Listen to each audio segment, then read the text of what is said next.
See, we've been married 5 years. 6. Therapy exposition. Also, husband can't remember how long he's been married and is immediately corrected by his wife cliché. This film parodies rom-coms by having the main leads try to kill each other. In order to be a parody, you have to use cliches. How often do you have sex? I don't understand the question. These people are stupider than the president's cabinet in Idiocracy.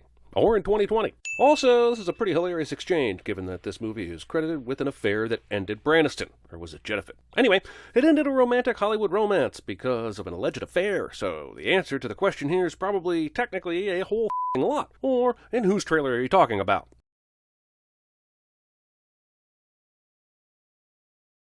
I see we are using his description of the time length instead of hers, eh? That's sexist. And also the movie clearly already suggested he was wrong and she was right, making this text prompt even more sexist. There's a lot to unpack here.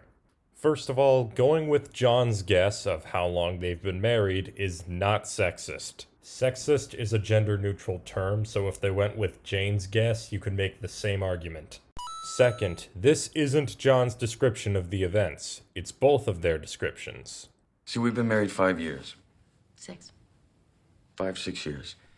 Third, this is a visual gag that parodies movies containing similar flashbacks, but this time not having an exact timeline. So it wouldn't be an interesting visual gag if it just said 6 years ago. Fourth, the movie was in no way implying that either of them were right. The film was simply showing that Jane and John are so disconnected that they don't agree on how long they've been married. To dodging bullets. Dodging bullets. They fall in love in a single evening because they didn't watch Speed to see that relationships that start under intense circumstances rarely last. And what's really going to bake your noodle later is wondering if I'm talking about the actors or the characters. This isn't very funny. Wasting a perfectly good shot glass. Well, this sin is pointless and dumb, but... Hold on a second. Wasting delicious candy, wasting delicious vodka, wasting delicious wine, wasting delicious coffee, wasting delicious candy, wasting delicious beer. Sheets!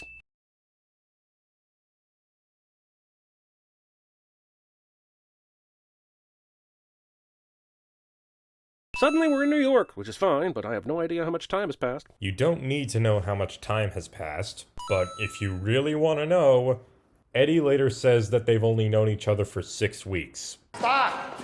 Stop! You only known the girl for 6 weeks. So it's probably been less than a month. Tom Cruise insisted on doing this stunt himself, even though he's not in this movie. Oh, brother, this guy stinks! He's gone as much as I am, so it's perfect. I know love does weird stuff to us, but she's not remotely interested in checking this guy out. She's a spy, so I would think the first thing she does before dating a guy is background check him in the deepest of ways, no? Who says she didn't do that? John's real life isn't exactly easy to discover. Give the whole thing 6 months tops. What basically every media outlet said about cinema sins back in early 2013. Well, this sin isn't anything, meaning it's the perfect time for me to apologize for how long it took for this video to come out. Sorry. Why does badass assassin John look like he's getting his ever-loving ass kicked by this tomato can during this sparring match? He's having a conversation while doing it. Stop! You only known the girl for 6 weeks. I'm in love! She's smart, sexy, uninhibited, spontaneous, complicated. She's the sweetest thing I've ever seen! You know, I knew Gladys for 2.5 years before I asked her to marry me. You have to have a foundation of friendship, brother. The other stuff fades. The server comes down on Wall Street. She's there anytime, day or night. She's like Batman for computers. Give the whole thing 6 months tops. Eddie, I asked her to marry me. What? I'm getting married. What? I can't hear you. I'm getting married. I can't hear him. Can you stop hitting him? I think he said something crazy. Multitasking tends to cause you to pull less weight. Two assassins are married for 6 years without either of their secrets coming out. Jeremy, they're assassins. Keeping secrets is one of their professions. People have been working here for 25 years, have never seen the inside of that elevator. Then, wouldn't that be common knowledge? Not with Ben, as he is clearly inexperienced. Anybody calls, I'm in with the boss, okay? That's right, got a call from the man, big highline assignment, Steve, you know how it is. Actually, you probably don't. Excuse me, sweetie, could you grab me a coffee? Okay, I like it with lots of sugar. Thanks a lot. Can I get a soda? Or a juice, or some... You keep the photo in your back pocket. What was I supposed to do, frame it? You get rid of it, you burn it. Tradecraft 101. I'm sorry, I guess I skipped that day. Just like I guess you skipped the day about not marrying the enemy. The director said ceramic apples, and then he passed out like an asshole. Laugh. I can't necessarily prove it, but after watching Ocean's 12, 7, World War Z, and Thelma and Louise recently, I've discovered that we're dangerously close to a Brad Pitt is rained on during a movie cliche. Hell, his character's name in Inglourious Basterds was even called Rain. Anyway, this cliche, as we all know, was previously held for many years by John Cusack. You hear that, filmmakers? If Brad Pitt is in your movie, get rid of your rain machines. We got a plane in an hour. The hell? Why did this dude call for a whole hour before he has to make a flight? Even if he's a consistently premature ejaculator, is it worth the cost? In the words of Leonardo Bloom, the urge to merge can rob us of our senses. Man, thank God this guy was into bondage for her to sneak in like this. Otherwise, she'd have had to kill him in some non-convoluted fashion. What kink does he need to have to make it impossible for Jane to kill him? I feel like killing somebody while you're having sex with them is one of the easiest ways to kill someone, no matter how you do it. No one sees this woman Spider-Manning down onto the sidewalk, he says right before this guy sees her. This hideout is obscenely cool, but how the hell did John get it installed without Jane knowing? They had to dig the foundation, run electric, and equip it with this super-duper spy shit. Even if they have separate bank accounts, you don't think Jane would have noticed massive construction jobs going on in the f***ing tool shed? Jane could have gone on a business trip while the bunker was being built. I need you to make sure the target does not change hands. Who is this Atlanta bot, and why does it have to be all Charlie's Angels style? Don't you think John has earned enough props to be able to know who his boss is and see her on a regular basis? The boss probably doesn't reveal her face to anyone, no matter how high they are on the totem pole. Lara Croft, Zoom Raider. Decent pun, but still not a sin. Guys, I hope you're sitting down. This may come as a shock, but Brad Pitt is eating during one of his movies. I know, it's hard to believe, considering how committed to fitness and a healthy diet he clearly is, but I had to point it out for its rarity. If Brad Pitt does eat as often as you say, why sin it? It's almost like an Easter egg. You have 48 hours to clean the scene, Jane. Arbitrary timeline for Jane to take out her competitor is arbitrary. How is this timeline arbitrary? The sequence of them being suspicious but not sure of each other is pretty f***ing fantastic, especially considering the chemistry between the leads. But how did they develop this so quickly? Sure, John saw the address from the computer, but that could easily be a fugazi, right? And all Jane is going off for her mistrust is literal footage of John pissing out in the desert. I like that they play this out, but I hate how they play this out. John doesn't become 100% certain until he sees the detergent placed suspiciously on the kitchen counter. And Jane would definitely recognize her husband in that position. He keeps calling it a pot roast, and that's pretty clearly prime rib or some such. Pot roast is almost never served medium rare, or even sliced like a steak. The whole point of roasting it in a pot all day is that it falls apart with the touch of a fork. You don't need a steak knife? It's almost as if Jane's team aren't good cooks. Your aim's as bad as your cooking, sweetheart.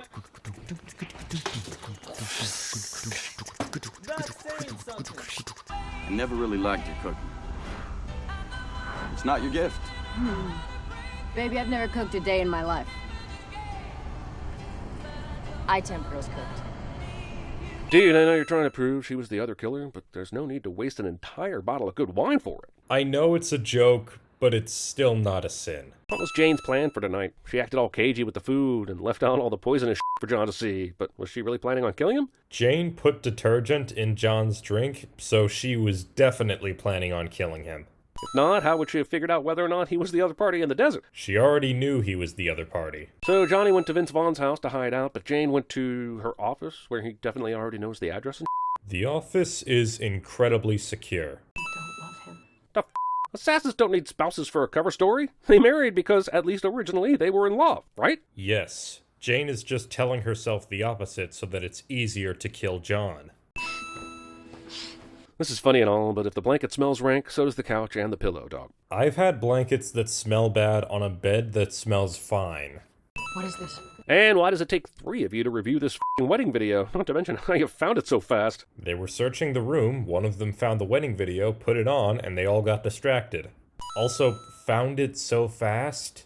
You say that as if it's hidden under a loose floorboard or something. She's the enemy, and she could be outside right now. How would Jane know where Eddie lives, though? Surely she hasn't been over here, since he's got weapons all over the place, right out in the open. Is he listed in the phone book or something? Eddie is paranoid. First and last warning, John.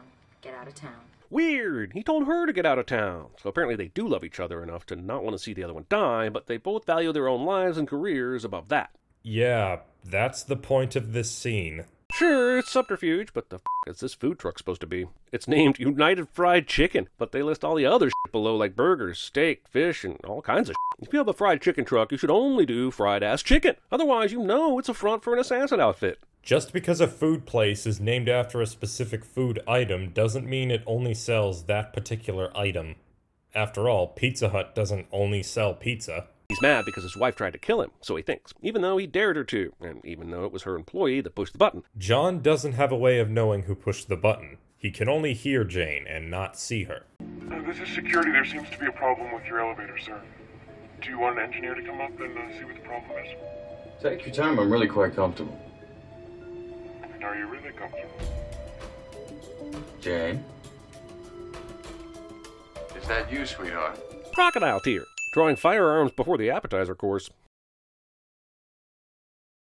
I'll have a martini. And because we're in a movie that's not sponsored by Bombay, Grey Goose, or Seagram's, I'll let you decide what kind of martini that is, despite there being many permutations of that drink. Wait, you're sinning this scene because it doesn't have product placement? As if you wouldn't be sinning the scene if it did. It's just part of my cover, sweetheart. Was sloth part of it too? No, he's Wrath, Jane. Didn't you see that movie about 10 years before this one? Careful with your insults, or you may end up being delivered in part by UPS to a rural location. Reference. Also, where in all did either of them put their guns just now? In their holsters. You know that you're ticking. Thank God for this old bastard hearing the ticking, no? Otherwise, the movie ends right here. You say that as if the multiple other people in this scene wouldn't have noticed the ticking.